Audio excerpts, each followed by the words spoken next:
And my name is James Haney, one of the hosts, and I'm here with our co-hosts Ray Sasser and Pat Reisinger on this brisk, cold morning. We hope that everybody is staying warm out there. So, Ray, how are you guys doing this morning? We're doing great. Well, awesome. We got a jam-packed show today, like we do every week. We're going to be talking about a little bit about finding leads and some of the best sources, because we all know as real estate investors we got to have leads. So we're going to talk about that, and we're also going to talk a little bit about negotiating. And Ray's got a really interesting deal he wants to talk about, and then we're going to talk about putting the deal together. So how do you get the lead? Then you negotiate, and then you put the deal together. And then we got some exciting things coming up that we're going to talk about. So for the time being, before we get into all of that, I'm going to hand the show over to Pat for a couple of seconds. Yeah, I'm Pat Reisinger. Good morning, everybody. I hope you're having a great. It is a beautiful day, by the way. It really is. It's supposed to be sunny most of the day. Yeah. Well, if you wear the right clothes, it's fine. Well, I'd like to say something real quick. This is brought to you by the Alamo RIA, and we have vendor sponsors for this that keeps us on the show, so we're not paying out of our own pocket. And Ray likes that a lot, and Yeah. And he's not. And these are guys that we can actually use and help us become more successful. Oh, absolutely. Well, Facebook is a good example of that, right, Ray? Right. Where somebody asked for a vendor, and I said, well, use this vendor because I use them all the time. Well, I really do use them all the time. I mean, that's why we have them.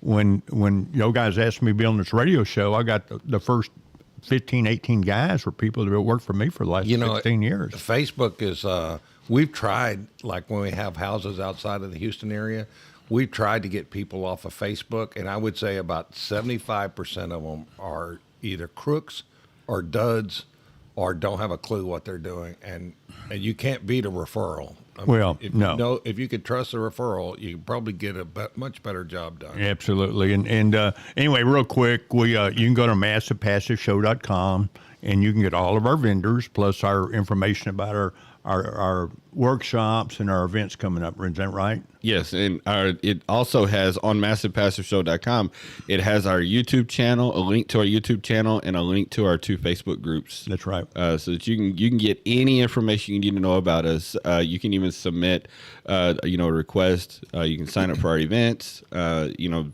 main thing is if you want to reach us, massivepassiveshow.com is the way to do it. Well, real quick, I'd like to say, your deal starts with your money guys, and we have 2 great money guys in our chain, which is Clint over at Direct Mortgage Lending, and we have Cal Burren, which at Longhorn Lending. So you got your hard money and your long-term solution right there, right. And that's in house. And these are guys that we've known for almost 20 years. And well, not only that, they're investors. They're investors too. That's correct. They can wear the investor hat. Right. Well, they both have probably 100 rent houses each. So that's the deal. You want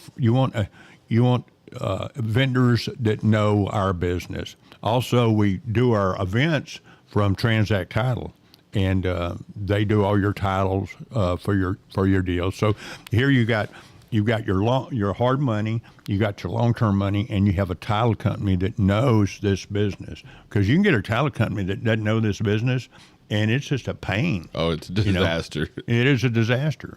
So, be sure to go to massivepassiveshow.com, and you can get our vendors. We'll ask you a little information. We'll ask you your name and your phone number and your email address, and we're not going to spam you. Matter of fact, Ray and I are kicking spammers off left and right. Yeah. And but we will send you something like when we have our general meeting or if we're having a workshop, so you'll get that information. But listen, if you're in this business or want to be in this business, you need to hang around with people that do what you do. And we have the Houston Alamo RIA here in Houston, right, that meets the second Saturday of the month.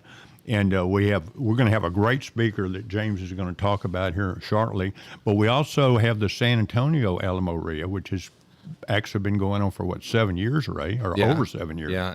Yeah. In fact, it was founded by the guy that founded National RIA, which is up to 46,000 members. And both of these RIAs were chapter members. So we have a lot of national benefits that you can't get some of the discounts and some of the structure that Home Depot affords us.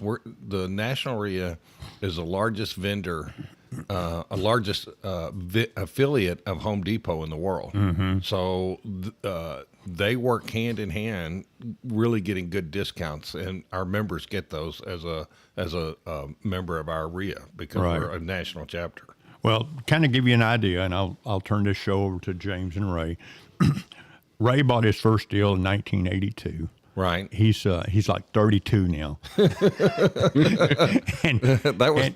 was that? 40 years ago. Hell. I started hanging. Hey, Ray, I was barely walking when you bought that. Yeah, I started hanging sheetrock with my uncle. And by the way, I was trying to figure out. Somebody says I'm going to Tampa. Two of my mentors are doing an event in Tampa in April, and one of the guys I read it said he'd been doing real estate for 4 decades, and I was trying to do the math on that. And what does that mean? Does that mean if you've been doing real estate for 32 years, is that 4 decades? That's 4 decades, right? Yeah. Because the 0 to 10 is 1, 10 to 20 is 2, 20 to 30 is 3, and the 30 to 32 is 4. Yeah. So that means I got to go find out when we bought that house, because I may have, if it's been one day more than 40 years, that means I've been doing real estate for 5 decades. 5 decades. Well, You've been doing it I for need to 5 find out when we bought that house. Well, I got to tell you, I'm 37 years old today, and I was hanging sheetrock in my grandmother's rent houses when I was 12 years old. Pat, you're celebrating your 30th birthday or your 42nd birthday of being 37 years old. Yeah. All right, I got to take back over. We're confusing our audience, all these numbers and ages. Yeah, I always tell Number. I was born a century ago. But listen, this is the great deal about this business. As long as you can breathe and you know your name and you can drive, you can work. Yeah. And that's the beauty of it. People And say, it can I'm be gonna, fun. It can be fun, and that's what we try to do with the RIA. We try to make it fun because it's the community. Even our Facebook group, which is actually getting really large now, we got one word in there that to me is the most important word, and it says community. And you start hanging out with people. A lot of life makes all kinds of people, and you can be friends with all kinds of people, and you can do stuff together. You can have fun together. That deal in April, we're going to go, and a real good friend of mine, a real good friend of the RIA, we're going to go there, hang out for a couple of days, and then we're going to take our wives so they can do something also, and then we're going to spend an extra couple of days there. And to me, that's a great vacation. It's a great little vacation. Plus, you get to hang out with another 150, 200 real estate investors that are pretty high level. So it's just a lot of fun. Yeah. Well, I can't say it enough. On February the 12th, we have our next general meeting at 1001 West Loop South in room 550. Great parking. If you get there at 8:30, we'll feed you breakfast tacos that we order that are really good. And we have cold drinks and coffee and that kind of stuff. And you get to mingle and meet people that do what you do for the first hour before the meeting really starts. Right. So it's really great. This Saturday, get there early. We're actually going to start the meeting a little bit early because we got not this special Saturday. This next Saturday. Next Saturday. Yeah. Yeah. So next Saturday, get there. Right. Make sure you get there early. Get a taco or two before they disappear because they do go fast. Well, get your networking in, and then we're going to start a little bit just real quickly. What's kind of the agenda for this Saturday? Next Saturday, we're going to have. You just said exactly what I said. You corrected me on. Be careful when you correct people. The other Saturday, correct you. Next Saturday, so we're going to have networking. Of course, we just mentioned networking and breakfast tacos.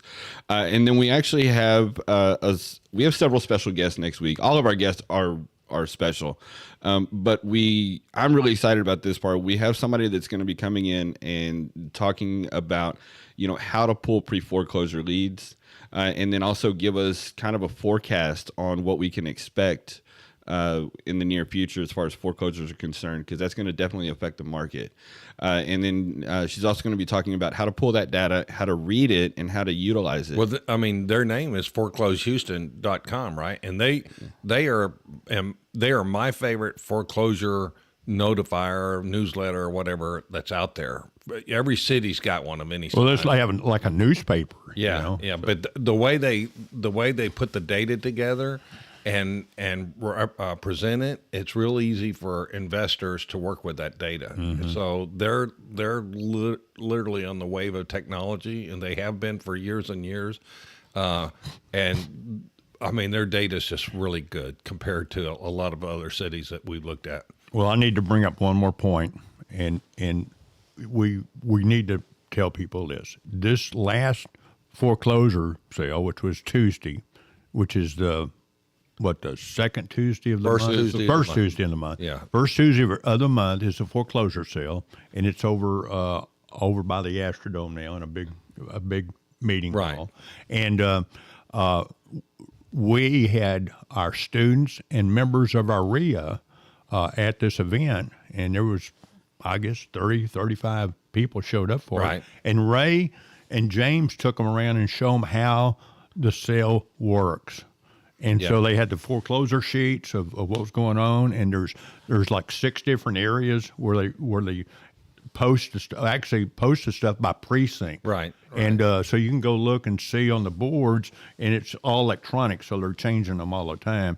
And you can see what's already been completed on the sale, what's still open. Right. And then at the end of it, they do the auction, and you can go bid on those properties. And but Ray can tell you a little bit more about that later. But look, you belong to this RIA, you're going to get a lot of beneficial things as a member. And the other cool thing is we started this program that if you take one of our workshops, you automatically get a year's membership.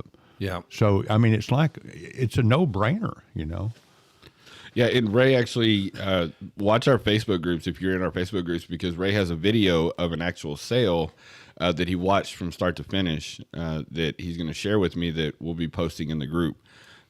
So watch for that. It was a really good. We of the 3 properties that we looked really closely at, one of them would have been a killer deal if somebody would have picked it up in a pre-foreclosure.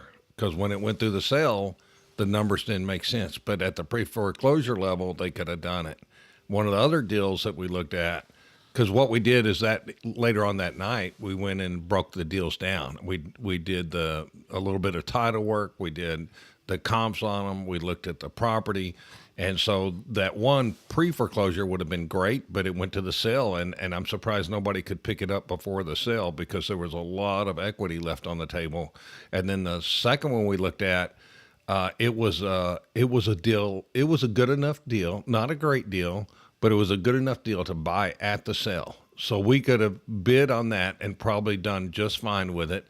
And then the third one was not a deal at all. And so that's not bad numbers. Now, our goal this last month was to come with about 20 to 25 prospects.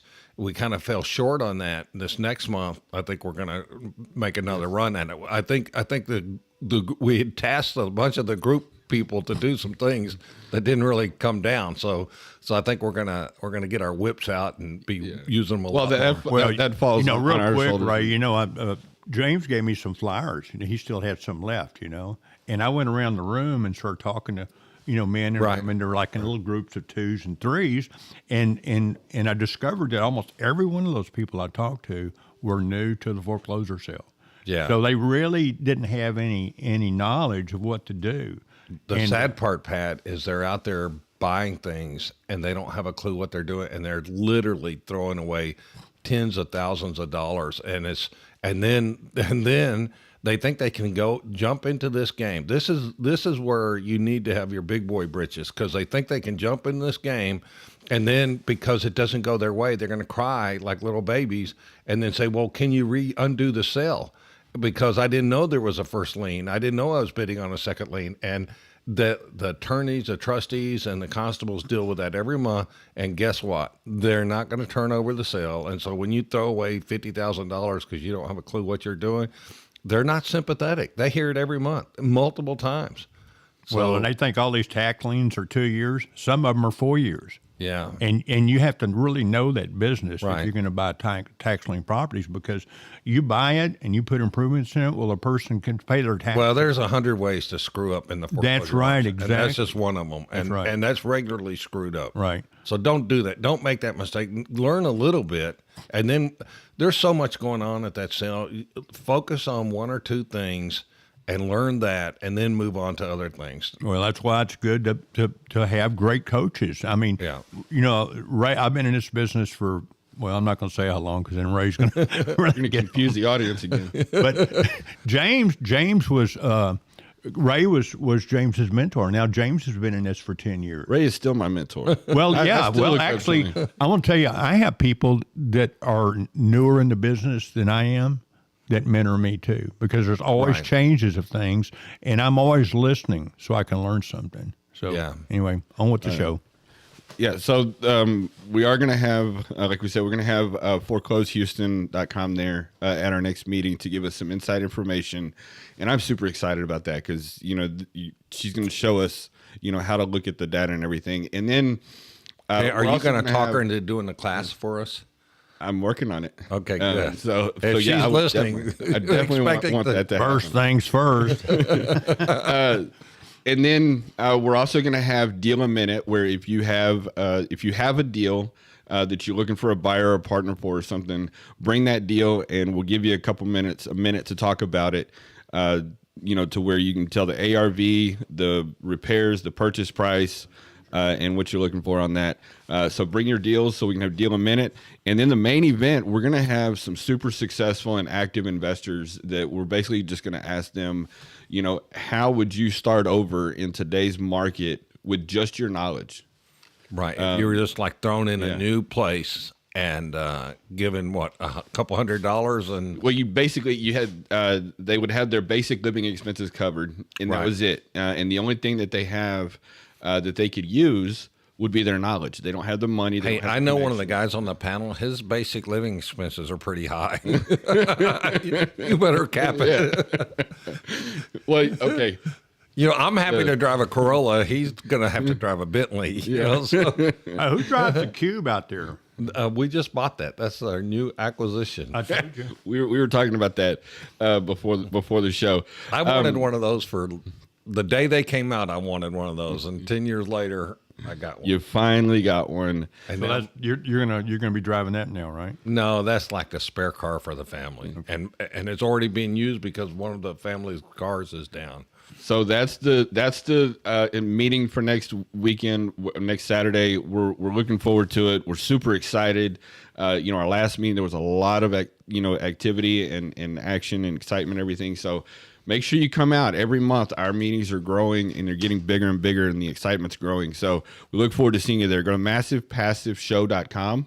That's massivepassiveshow.com to get that They information. can get the schedule. They can get access to the vendors that Everything. we refer, that we depend on, the people we use. So I want to talk about finding leads, and I have three basic, you know, best sources of what I call motivated leads, or leads for motivated sellers, and those are, we've already talked quite a bit this morning about the pre-foreclosures, and then there's also probate or inheritance properties and divorce, and there's, you know, people going through divorce, they're gonna obviously need to sell the house or could potentially need to sell, and there's ways that you can find those by doing online research and networking and building the relationships. You know, and a lot of people say it's hard to find leads or deals in today's hot market, but the fact of the matter is, you know, regardless of what kind of market we're in, there's always going to be people that are going into foreclosure, and there's always going to be people, unfortunately, I hate to say it this way, but it's a fact of life. You know, nobody makes it out of this world. We're all going to die. And so people are dying, and they leave houses, and the people that inherit them can't always do anything with them, or they don't know what to do, you know. And then unfortunately, there's also divorce, you know, that we have to deal with in today's life. So those are always going to have, I mean, it's just like people are always going to need a place to live. They're always going to need a roof over their head. Right. You know, so there's ways to make money in all of these markets. So Ray, do you want to talk a minute or so about, you know, how to research and find those leads? Because somebody asked a question the other night when we were doing our live stream. they sent us a message, and I didn't get the chance to respond right away, but you went back and responded, and I saw you were giving them pointers on, where to look for certain things. I don't remember specifically what that was, but yeah, if I see somebody ask if they ask a question like, tell me how to wholesale, I'm not going to respond to that. I mean, it's 4 pages, typing it out. So, but if you say, what questions do you ask a lender before you use them, or something that's you could do in a minute or two, then we'll try to respond to that. And we use on our Facebook groups, we really try to communicate with them. And fortunately, there's a lot of smart people out there, so there's lots of good responses. But what's the question to me? Like, if the leads, how do we get the leads? Well, you always have good ideas and pointers on, searching public records, searching county websites. Yeah. So first of all, there's lots of platforms out there where they've done a lot of that work for you. I think one of the guys that's going to be in this next meeting, he's built one of those platforms. So there's a lot of platforms, but there's a lot of public data. You can search and find out when something's being posted for foreclosure in the real property records. So you got to learn how to use the real property records, and then look for the documents that kind of get you the information. I mean, they use real public records even to find private lenders. So there's just a lot of ways to use that. But now with skip tracing, when I first started, I hated getting in a deal and then being confronted with I basically run into a dead end. And the next step is hire a detective, which there were a lot of them out there, there still are, that charge you $150 for a skip trace. And now that same skip tracing you can get done for 10 to 12 cents per person. And probably the data is even more accurate because they're giving you the phone numbers, they're giving you the relatives' phone numbers. And by the way, I'm so glad that we've got Milton working with us on this foreclosure stuff, because he's an old landman. And as a landman, he's an expert at finding people. He knows, he's got tricks up his sleeves that I haven't even heard of. He might be listening. You just called him old. Yeah. Well, yeah. Thanks. Hey, you know what? He's the only person I know is older than me. We love you, Milton. We love all our volunteers. We love you, Milton. I mean, you look like you're 32. In fact, we got to give Emma a shout out too. She's one of our students and super volunteers. She has started, reminding us when our live streams and everything are on, to let everybody know, hey, we're on. So that they can get on and listen and leave comments and things like that. Because we are on the radio. Cheerleaders we've got. We are on the radio and we're on YouTube at the same time. So thank you, Emma, and thank you to all of our wonderful volunteers. So, we did a live stream on leverage the other day, and we have to leverage the tools that are out there for us and our people. And in the world we're in now, and I think in Houston, we're like at 32,000 realtors. Those guys and ladies are your eyes and ears to what's happening in the market. They're the ones that can, if you can leverage them and reach out to them and communicate with them, they're people that can help you find deals. Wholesaling, we don't push wholesaling with our RIA. If you're a wholesaler, we'll have wholesale panels. The science of wholesaling is not something you want to turn your back to, because that science has really changed how people find leads, how they get the leads. And instead of just being hit or miss, now that process is very technical, and they're literally finding every single motivated seller that you can find using hook or crook. By using public databases, by using not so public databases, by doing direct mail. So these wholesalers are it's really amazing what's happening in that industry. And it's almost like you have to work in that full time to even keep up with it.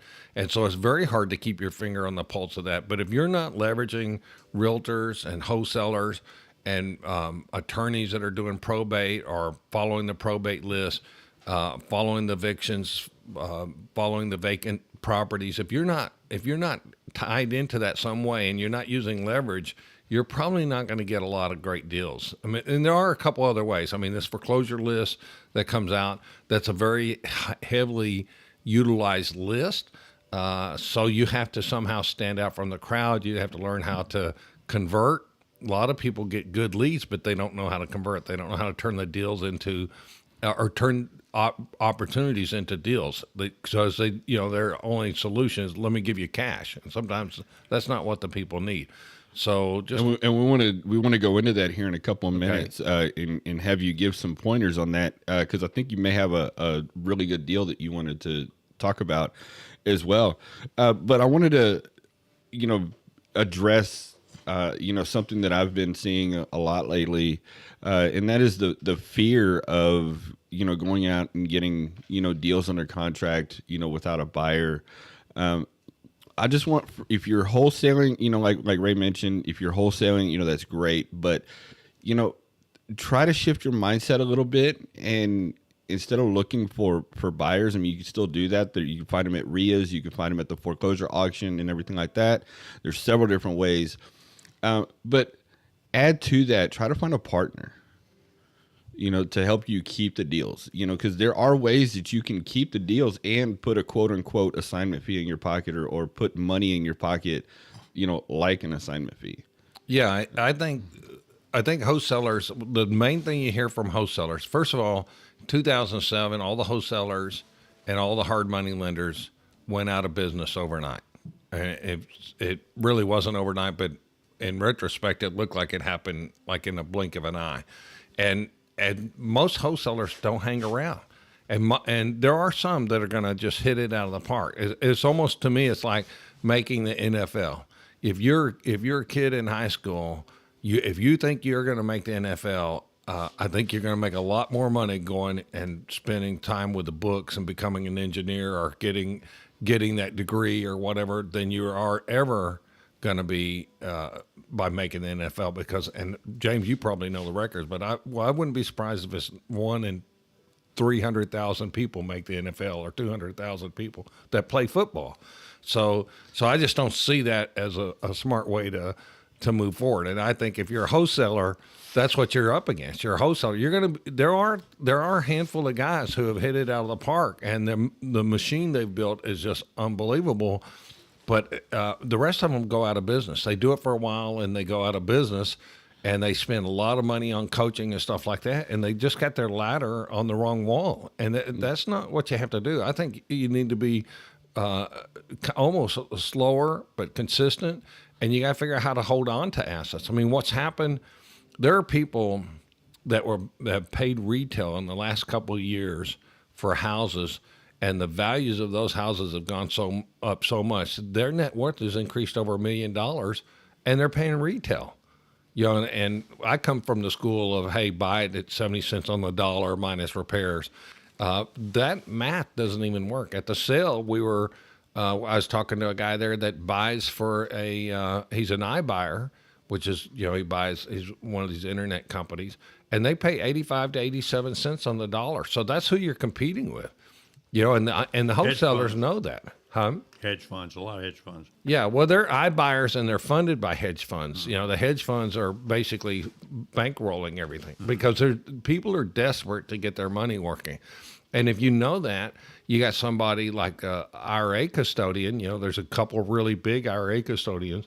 I use a local one, and which is Quest, and there's Equity, and there's a bunch more. The people that are holding cash in those accounts, they're getting less than 1%, if anything. And it's like they're desperate to get their money working. And what we do is, as kind of if we were going to give you advice, and we try to line everything up like this in our meetings, is if our goal is to show you how to be a real estate investor that's sustainable. You got to use other people's money, because no matter how much you got, it's going to run out. You got to use other people's money. You got to make more money than what the money costs you, and then you got to be in long-term sustainable investments. And there's just a lot of ways to do that, and wholesaling is not one of them.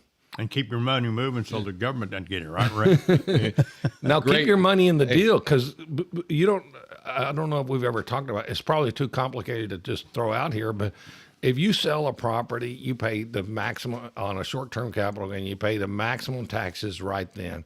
If you keep your profit in that deal, that profit let's say you were going to wrap that profit in an owner finance wrap, you're using the government's money to make an interest rate off the government's money. So why wouldn't you do that? They don't. They only tax you when you take the money out of the deal. Right. So loan that money out before you pay it back as a wholesaler in the short-term capital gain. They want to slap me for not making enough money. Get to work. We were going the right direction. You took a slight turn there for a second. So let's get back in the right lane here. You were leading right into the deal that we wanted to bring up. It's a case study that I used in that 2-day event. Well, I wanted to use it, and you can throw out some negotiating nuggets and some tactics that you use, or negotiating strategies that you use. But you have a property that you bought subject to the existing finances, which is a slang term we use, sub 2. Right. Not slang, but lingo. And you came out of pocket $5,000 for that deal. Yeah, well, we've done this kind of thing a lot of times. And this was a case where we were actually, that morning, it was during the 2-day deal that we did. That morning, that when I was getting prepared for the 2-day deal, my brother, Audie, and I were talking about the numbers on this one particular deal. And I said, well, let's just use this.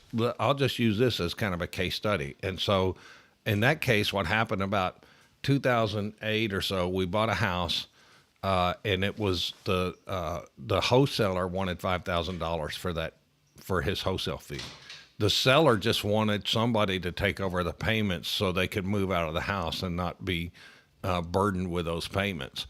They didn't really want any money, so we paid the closing costs. The house needed a lot of work, and we gave $5,000 to the wholesaler. We also had a partner that we brought to the table, and we agreed to pay her. We actually we let her buy it because she's high net worth. We let her buy it, and then we had an option to buy it back from her later.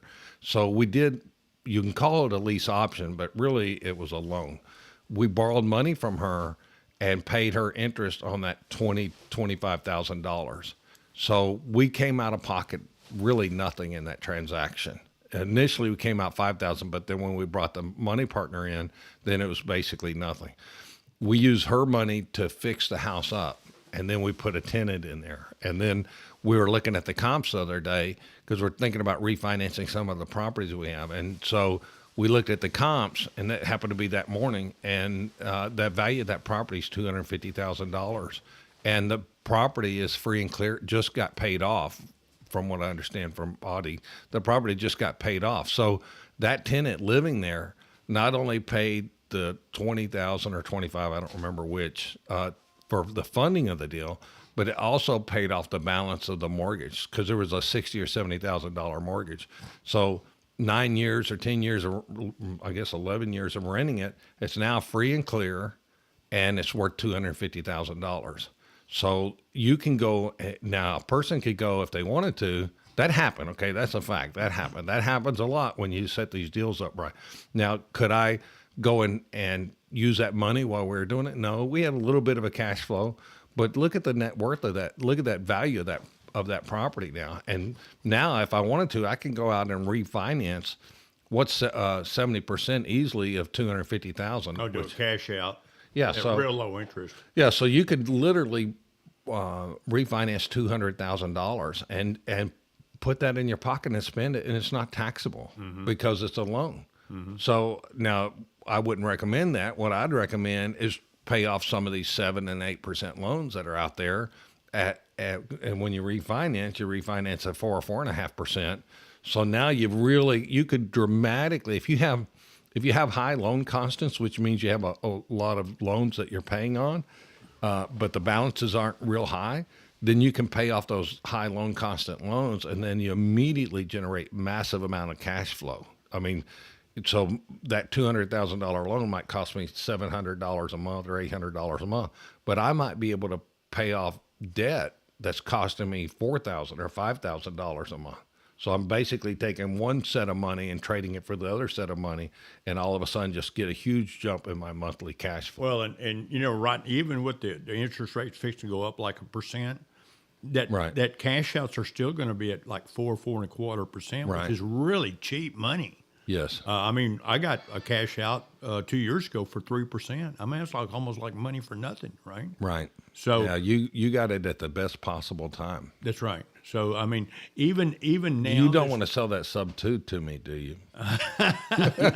You know, you'd be surprised. I get text all day long about selling my house.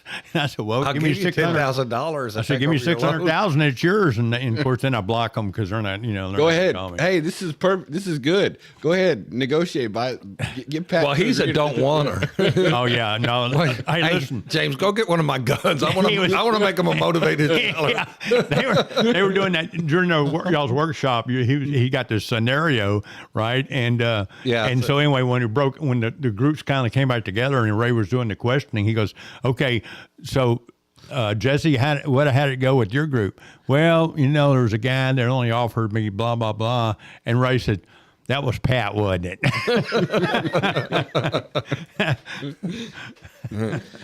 So Ray, let's talk about negotiating for a couple minutes. We do have about 15 minutes or so left on the show. So talk a little bit about negotiating and some of the different tactics or strategies. I keep throwing that word in there. I mean strategies, negotiating strategies that you use. Well, before I do that, I want to just kind of tell you something that's coming up. You know, next week we're going to Tampa and we're going to be in that RIA mastermind group. So I always learn a lot.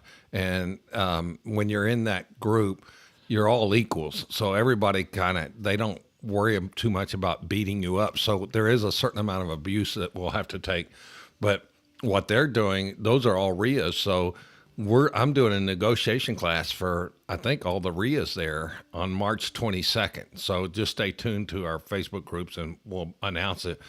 So I'm really excited about that because we'll probably have an audience. It could be 500 or 1,000 people in the audience. So that's going to be pretty exciting.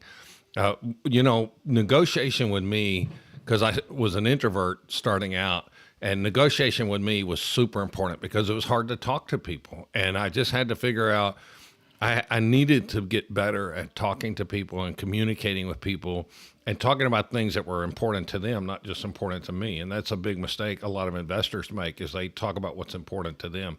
So just learning some of these things and some of these strategies, I've been passionate about negotiation almost from day one. And when a book comes out or somebody's got something on negotiation, I want to understand it and try to learn it and then try to implement it. And so, you know, it's all about converting. You can be the greatest person in the world at getting leads, but if you can't put together something that makes sense to the other party, you're not gonna do any business. And the bottom line is, if you can solve their problem and it works for you, then you need to figure out how to put it together. So negotiation is really important. And if you want to. Is there anything specific you want to talk about negotiation with the limited amount of time that we have? Oh yeah, especially with you talking, right? Yeah, yeah. Because whenever I go down that rabbit hole, we're going to be there for a while. Well, yeah, down the rabbit hole with Ray. Here we go. Well, for one, you did hit it on the head there when you said problem solving. You got to solve that problem. You know, back to our 2-day class that we just did. There was a participant there that was talking about a potential deal that they were working on. And, you know, something came to my mind during that conversation, and that person kept bringing up multiple offers. Well, I obviously run into that as well. And, I couldn't get it out of my mind. It's like, I wanted to know what about those offers why haven't they accepted? Right. You know, right. And so I held it in, and then finally I was like, I can't do this anymore. So I was like, I asked her, I said, well, one thing I would want to know if I was in your position, I would want to know, what is it about those offers that hasn't made you accept? And that would be talking to the seller. Right. Right. You know, and I like that. I would want to know that, because that, if they're being truly honest with you, then you're going to be able to pick up on what the problem is. And that's really what it comes down to, is asking the right questions at the right time and sometimes you may have to ask the same question 3 or 4 different times and word it differently. Right. But you want to get to the core of the problem so that you can provide the solution. Because if you throw out, say an all cash offer, they may not necessarily need all cash, or they might not necessarily be looking for all cash. They just need their problem solved. They might need 2 or 3 months in the property. They might need, help with moving or moving costs, Right. or help finding another property. Right. So that's kind of where I wanted to go is different ways that you can talk and find out what the problem is so that you can provide the solution. Yeah, I always found that for me, it was just developing kind of a relationship with people right away, and they felt comfortable and relaxed, and then they were, you could kind of move from there. So yeah, I read a long time ago How to Win Friends and Influence People. I didn't take on a lot of the a lot of the lessons because I'm still not real good at it. But that's a great book. Chris Voss's book, Never Split the Difference, is a great book. Brian Tracy, look him up. He's a great speaker on negotiation. What we've seen, like with our students, is that they'll get in there and they'll start negotiating, and they say you got one mouth and two ears. People, they get that reversed. They think they got two mouths and one ears, and they're not listening to what the problem is. They're not trying to read between the lines. They're not trying to understand like what is really motivating this person, because people won't generally blurt out what their problem is or what their issue is. So you've just got to be a good listener in the beginning. And I think the thing is to be an active listener. An active listener is somebody that's repeating what they're saying. That's called mirroring. You can mirror them. So if James says, yes, I've got this house and it's got this problem, blah, blah, blah. Well, then you can mirror them. Just say, okay, so with your house, you've got these problems. And that makes you an active listener. It makes them feel comfortable talking to you. And we want them to talk, because the more they talk, I wish I could shut this phone off. Can you figure out how to shut that off? The more that they talk, the more comfortable that they're going to get with you. And that's what you want to do. You want to get them comfortable with you. You don't want to do anything that's going to take away trust. I don't think you would want to come up there and scare the people. Some people dress where they scare the people. They're not comfortable around them. So you don't want to do anything negatively like that. And then you want to just kind of build that trust and confidence and let them open up to you and find out really what's happening. By the way, a lot of people, they're in positions, like a mechanic is in a position that you might expect him to know things when in reality he doesn't know them, right? So even a mechanic that's working on your car, and we're mechanics if we're putting deals together, so they may not have the best solution, and they may not be offering the best solution. And so even though they're skilled in that job, they could be incompetent. Well, just imagine a seller who has never been through a foreclosure, or a seller who's never had his mom die or whatever. They're incompetent sellers. They don't know their options, because it's not something people deal with every day. So you can't just rely on what they think as gospel and truth. You have to get to the core of what the issue is, what problems they're trying to solve, give them that solution, and then next thing you know, you're doing business with them. And in addition to that, you need to have proper communication as far as educating them on what their options are. Yeah. And one of your favorite exercises that you like to bring up is that book where they do the tapping.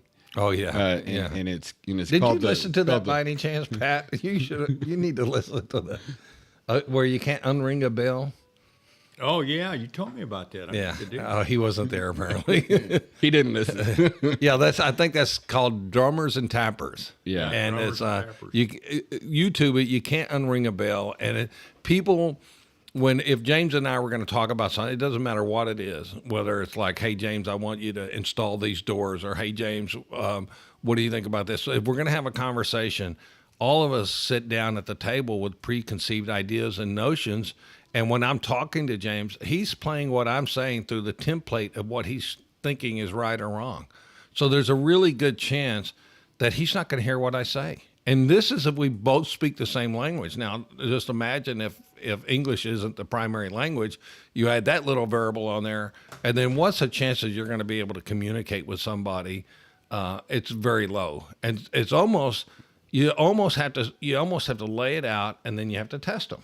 You know, you say like, okay, I need you to do this and this. Now tell me what I just said. And you'll find out if they understand, because it's very difficult for them to get that message and not play it against what they think they should be doing. And it's unbelievable to me. It happens all the time where you say, well, do this and do this. And the other person will swear that you never said that. And in reality, it's not that you didn't say it. It's that they weren't listening to what you were saying. They were trying to adapt what you were saying to what they think. And they're coming up with their own conclusions. Sounds like construction. Yeah. And we go through this. We go through this pretty much on a daily basis. Oh, yeah. In our meetings and conversations. I think the key is, sorry to cut you off, but I think the key is to be aware that it's happening. And the drummers and tappers, the essential question was not, they would tap out simple songs that everybody knows, and then they would ask the tapper, not the listener. Well, they asked the listener what the song was, and they found out the listener would figure it out 3% of the time. They would ask the tapper, what do you think the percentage of people that understood your message? And I think it's like 60%. So when I'm talking to James, James would say, I don't know what he's talking about, right? But I would think 60% of the time he would know what I'm talking about. So I walk away from that conversation thinking he has a clear understanding of what I'm saying, and he doesn't. And remember, the guy that's tapping out Happy Birthday or Star Spangled Banner, he's playing that song in his head. So even though I know the words to the song and I know the sounds and I know how the horn section does, he can't hear that because this song's not playing in his head. And that's what they mean. You can't unring a bell. And so when I sat down to explain something to James, he's got that bias. I'm sorry, I have that bias. As the talker, I have that bias that obviously he understands me because I'm dealing with this. And it may be something James has never dealt with. And We're that's why to get him to explain this again. That's why contractors have such a hard problem. You're mad at contractors, but it's because you're not effectively communicating. And oftentimes. Well, one of the things that I'll do when we're talking is I'll say, Ray, paint me a picture of what's in your brain. Because you have it in there, and you have your vision. And so if I'm unclear about something, or even if I think I'm clear, but I may not be, I will ask you that question. So paint me the full picture. Tell me, give me your vision so that I can see it. Well, just imagine me looking at, I'm putting a house on the market and I want to build a fence, a gate that's going to be near the front of the house. That's going to affect the view of the house. I've looked at 50 gates and I've narrowed it down to one gate in my head. Now, you didn't look at those if you're the gate maker, you didn't look at those 50 gates. Right. So here I am trying to describe something you've never seen, and you're trying to move it to which template it is in your head, which may not be that gate. And it might be a lot better just to hand you a picture of the gate. It's because the picture's in my head. So that's not good enough when you're trying to get somebody to get things done. Well, that's a really good point, Ray. And that's why it's very important to be able to lay out a picture in black and white to people a lot, because a lot of people can't follow that. And the other thing is, you may be dealing with someone that has attention deficit disorder. Right. So they're kind of already tuning you out because their mind's somewhere else. Well, anyway. I have children. I understand completely. Right, exactly. So I just got buzzed in the ear that we got 2 minutes left. Okay. So go to our website, find our information, massivepassiveshow.com. That is massivepassiveshow.com. You find all of our information. And I'm going to let Ray close the show out. He's probably going to take us all the way till the end till we go off air. Well, I just want to say some of the things coming up is the Saturday. You can go to alamoria.org or massivepassiveshow.com.